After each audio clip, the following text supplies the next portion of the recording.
Welcome to another episode of the Practice Pulse podcast. I am your host, Dr. Aditi Agarwal, and I have the pleasure of my guest today is Dr. Rebecca Bockow. She is an dual trained orthodontist and periodontist. Wow, like one specialty wasn't good enough. So she is so unique because she combines what she's learned in both orthodontics and periodontics and kind of centers her practice towards airway-centered dentistry.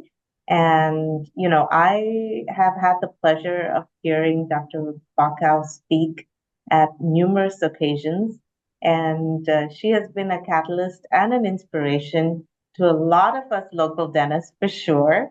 And she's also part member of the Spear Study Club and the Spear Institute. And welcome, Dr. Bacall. It is really a pleasure to have you in my backyard and on my screen today. Well, thank you so much for the invitation, truly. And thank you for all you're doing. You're really pushing us as women, as leaders, as dentists. So thank you. Absolutely. So tell me your story, Dr. Bacall. What made you, go from one specialty to another? And how did this whole airway-centered dentistry become such a focus for Yeah, you? yeah, it's been a journey. When I was at University of Washington, I went to University of Washington for dental school, and UW has quite a history and a legacy focusing on interdisciplinary dentistry, interdisciplinary care. When I was a third year, maybe third or fourth year dental student. Um, I I heard about the Seattle Study Club and was invited to attend a Seattle Study Club symposium, and I was blown away. If anyone that's listening has ever been to a Seattle Study Club symposium, it's 4 or 5 days of interdisciplinary, just beautiful high-end dentistry. And it was sort of my first introduction to dental CE. I'd never seen anything like it. And in dental school, a third, fourth year dental student, you're learning single tooth dentistry. No one's talking about smile aesthetics and I mean, maybe today bonding. I mean, we were doing amalgams, three surface amalgams, and occlusion and joints and lip dynamics and veneers, and I leveling gingival margins for restorative. And I thought, oh my gosh, there's so much more to dentistry than what I had been exposed to in dental school. So I came back from this symposium, and it really was life changing. And I started asking the resident clinics, could I sit in on their seminars? So as a fourth year dental student, I'm sitting in with the grad pros, grad perio, and I thought this is just incredible. So my dream was to go to grad pros. So I applied to grad pros and I loved it. And my mentor called me and said, don't do that yet. Don't go back to school yet. Go practice. Go practice, figure out what you want to do. So I worked for Dr. Glenn Krieger here in Seattle, who's not here in Seattle anymore. And we had a restorative practice combined with a perio practice. There was a periodontist sharing space with us. So we were doing a lot of interdisciplinary cases in our practice. And at the same time, I was going to a ton of CE, probably 3, 4 study clubs a night. And anything I could learn, joint, sleep, restorative. I was invited to sit in on the Tucker Study Club looking at gold foils and onlays and just couldn't get enough CE. And at the time, I was following Spear, Kokich, and Matthews. Anywhere they were speaking, I was there. And I just loved these concepts of interdisciplinary dentistry. And I had learned about SFOT, PAOO, and I had learned about the foundational side of the interdisciplinary team. And I thought if I could set up the foundation, that was the role I wanted to play on the interdisciplinary team. And I heard that there was this perio ortho combined program at the University of Pennsylvania. And when I was practicing as a restorative dentist, a lot of the breakdown I saw was because I felt like the foundation wasn't there. Either the bones or the teeth weren't in the right place. That's why I was seeing yes, of course, caries. Caries is like its own bucket, but wear and breakdown that required a really high level restorative rehabilitation was a foundation problem. So I moved across the country. I did this dual program at the University of Pennsylvania where you're doing both programs at the same time, perio and ortho together. And my mentor, my chairman, was really involved in early expansion. And he was the first perio orthodontist, his name, Dr. Van Arsdale. And he was doing early expansion in children to prevent gum recession. And he said, if we can get the bones in the right place and the teeth come into healthy bone, we're not going to see gum recession long term. So it's all about health. It was health of the system, but it was health of the periodontium. It wasn't about extraction, non-extraction, although that happens. If you expand early, you tend to not need to extract. You tend to not see impacted canines. So it's very powerful. But we didn't know about airway. Right.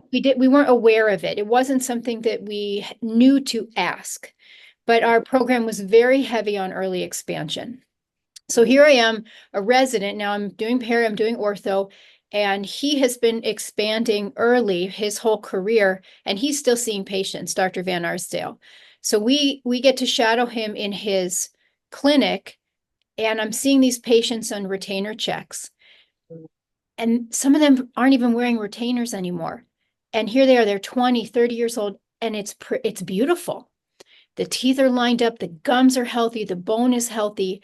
And I'm starting to think, wow, there's something about early expansion and really about this system, tongue, lips, breathing, and it looks like health, and health is beauty. And so then 2013, I come back to Seattle and I am sitting in on a 3-day program that Jeff Rouse did here in Seattle before he joined Spear. And it was called Airway Prosthodontics. And I sat in the front row.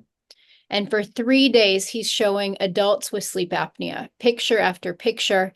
And I'm sitting there, Aditi, and I thought, these are all orthodontic patients. Midlines Wow. are off, crossbite, overbite, underbite. And I thought, I have been trained in how to treat that. So I started doing a deep dive into the orthodontic literature. I didn't find much. So then I'm reading ENT literature, sleep literature, and I'm thinking, oh my gosh, I get it.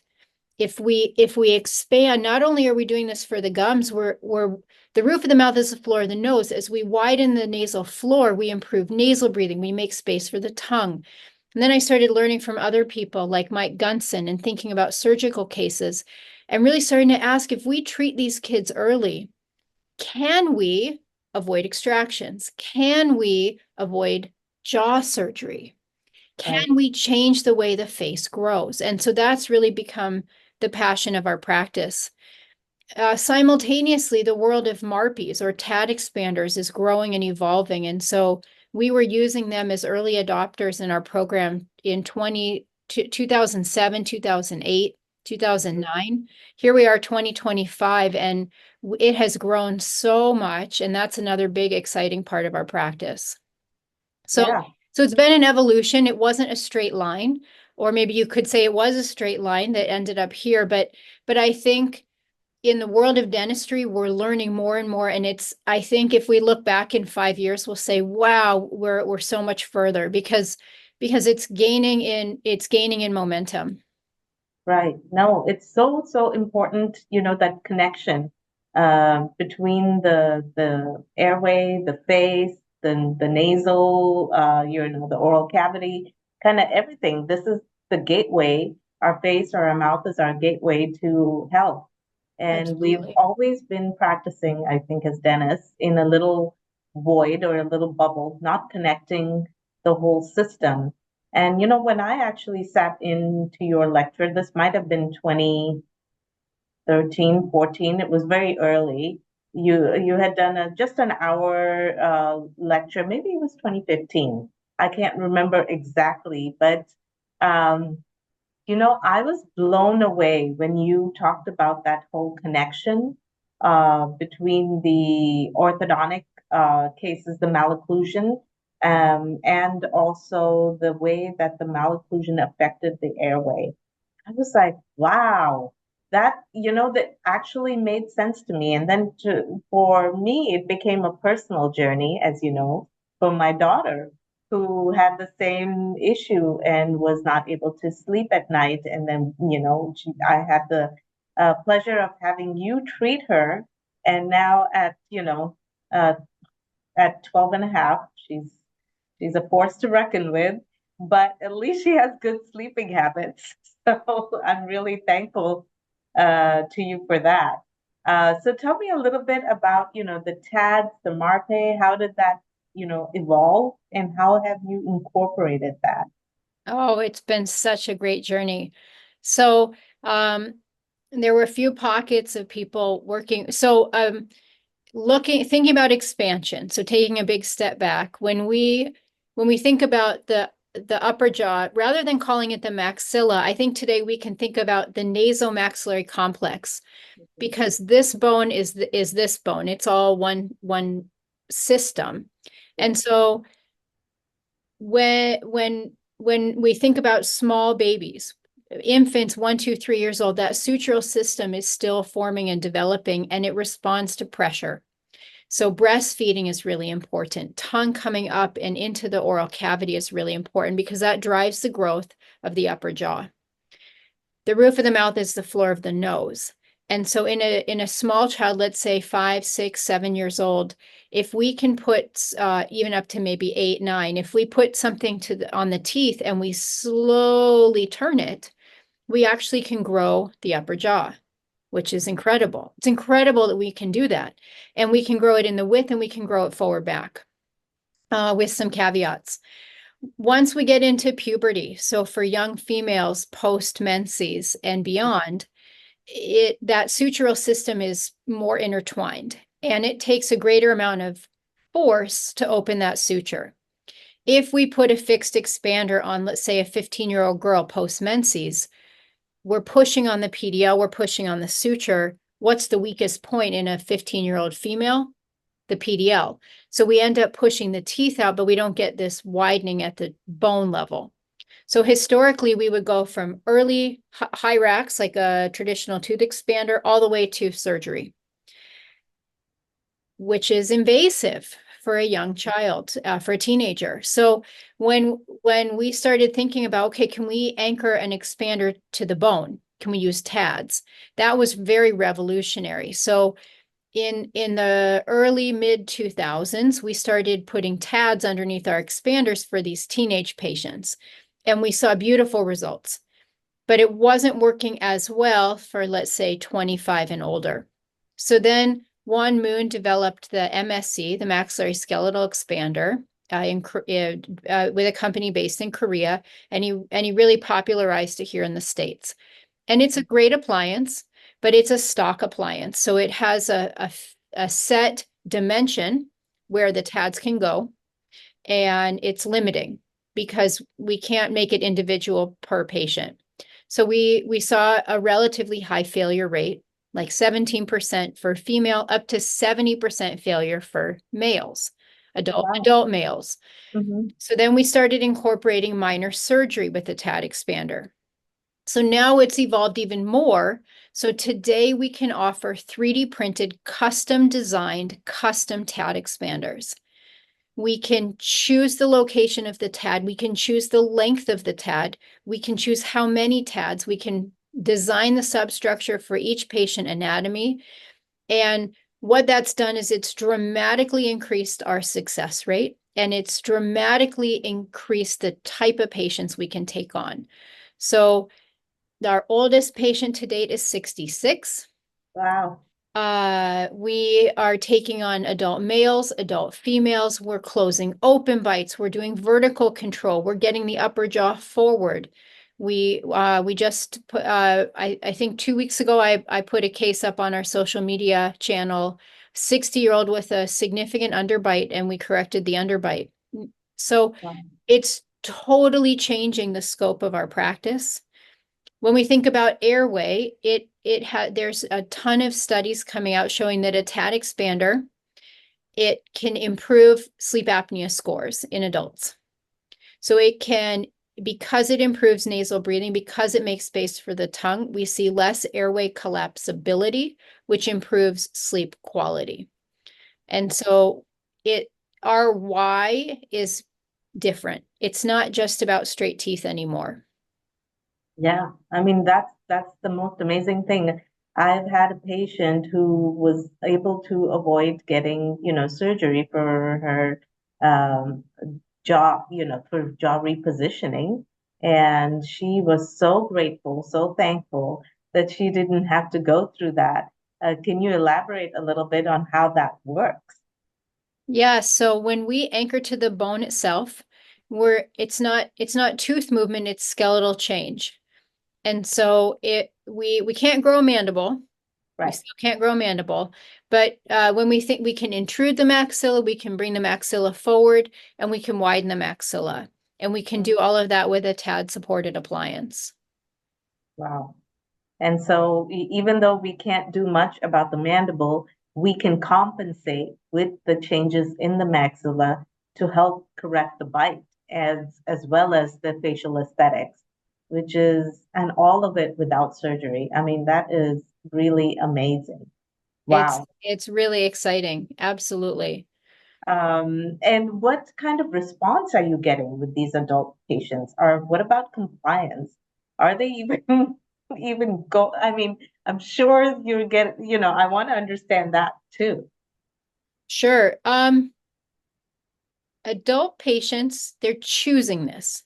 I Okay. would say our adult patients are more eager and excited than some of our teenagers, Mhm. because they're self-selecting.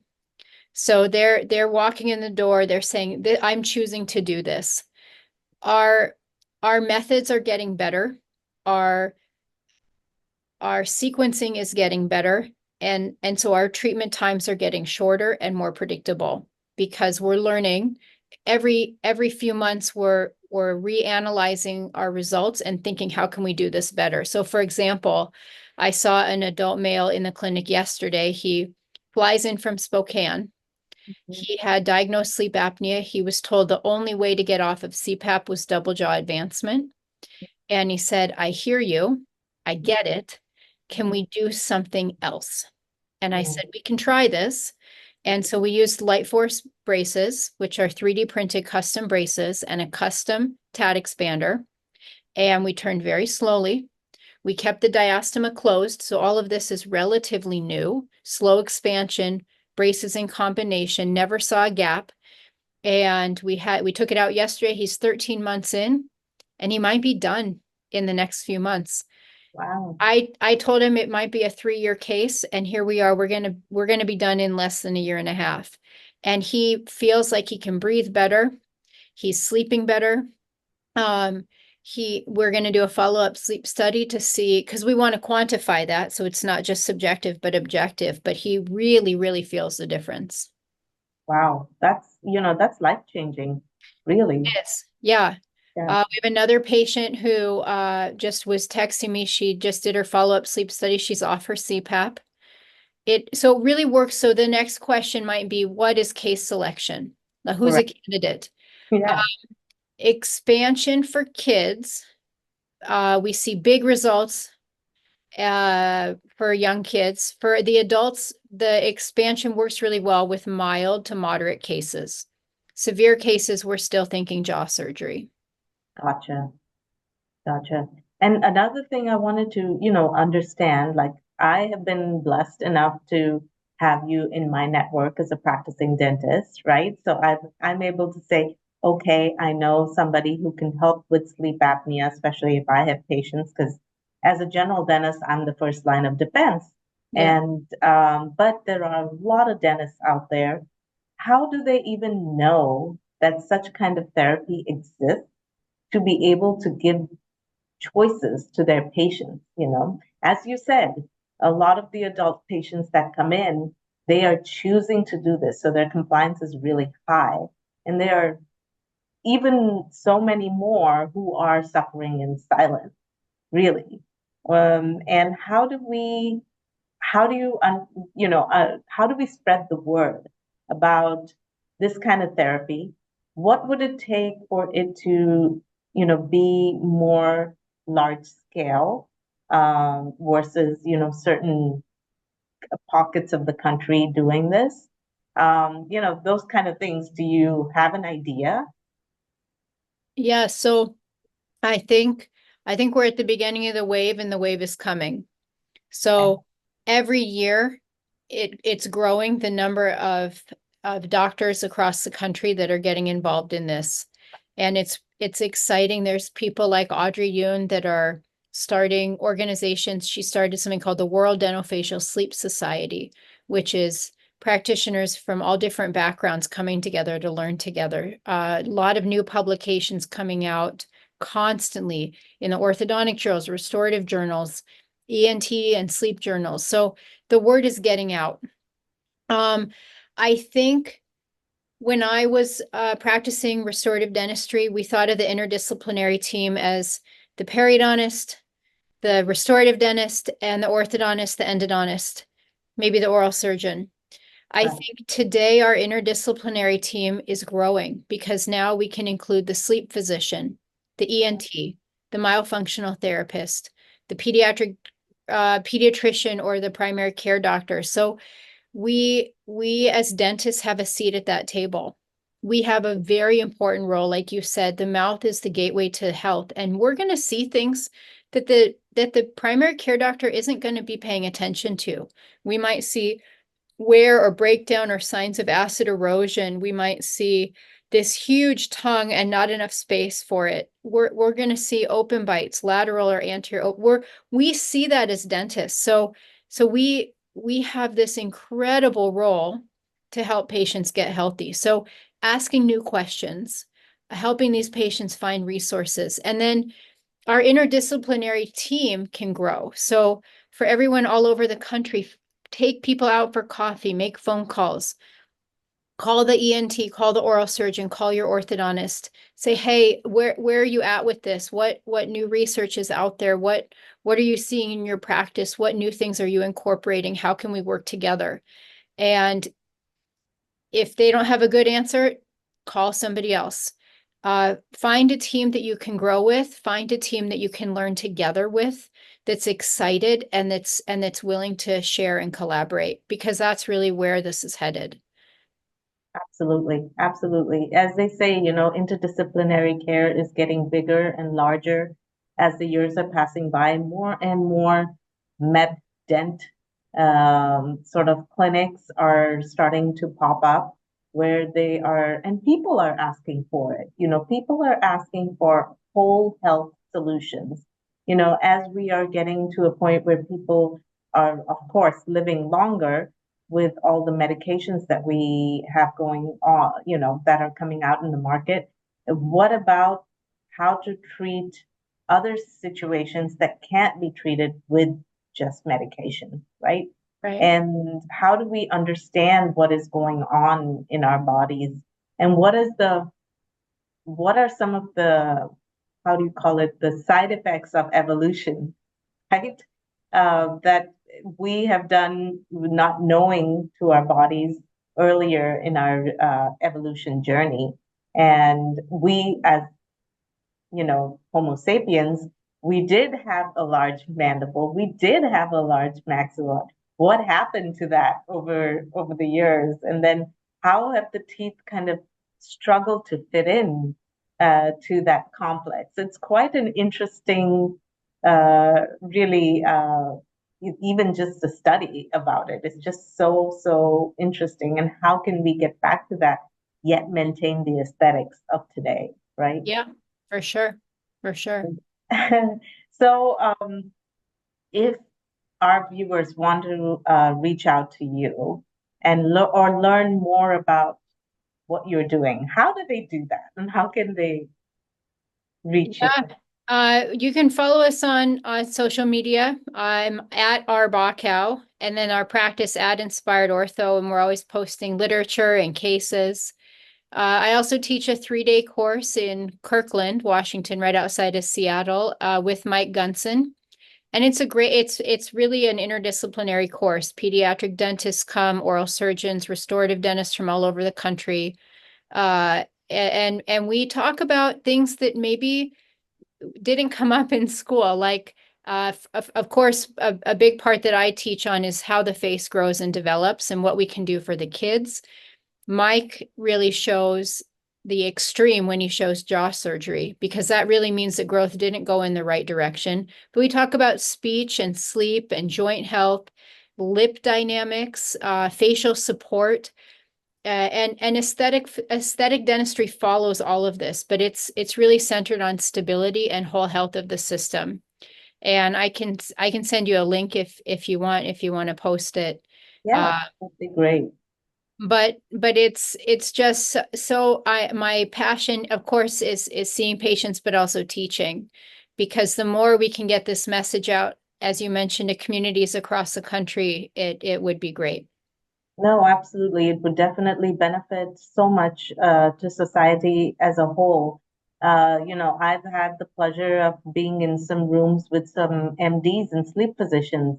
And when we have a conversation, it's surprising to me they didn't even know that there were options. Yeah, We have talked about, some of the sleep physicians in our area here. I've had conversations, and we talked about how I have talked about how expansion can help some of the patients and to see if they're even a candidate for that kind of situation, and that we have providers in our area who actually do that. And they're like, what, really? And so I was like, even just getting the word out to our physician community for them to understand that, wow, that there is a connection and that we have to kind of, embrace that connection. And then they are like, wow, if that's even a possibility, we want to make sure that we give our patients that option. If they can get off the CPAP, I mean, that's life changing. for sure, for Yeah. sure. Well, thank you so much, Dr. Bockow, for taking the time today to go over your love and passion for expansion, because it has truly, I mean, it is an amazing thing. I have personally witnessed it. So I'm so passionate about this message as well. And I really want to share it with all our providers out there that, if you have no idea about it, read up a little bit, look into it.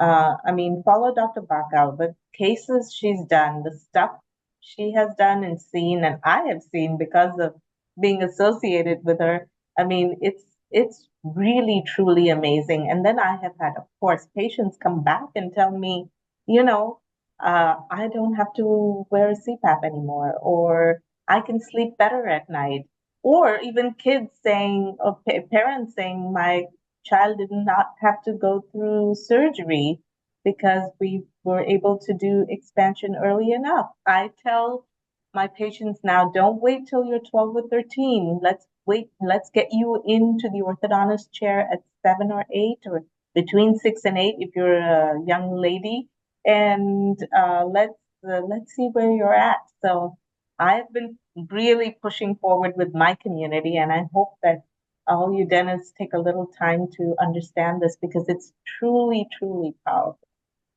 Yes. Thank So you. thank you, really. Thank you for taking the time, and continue the good work. You know you have a cheerleader in me. Thank you. Thank you so much. You're welcome.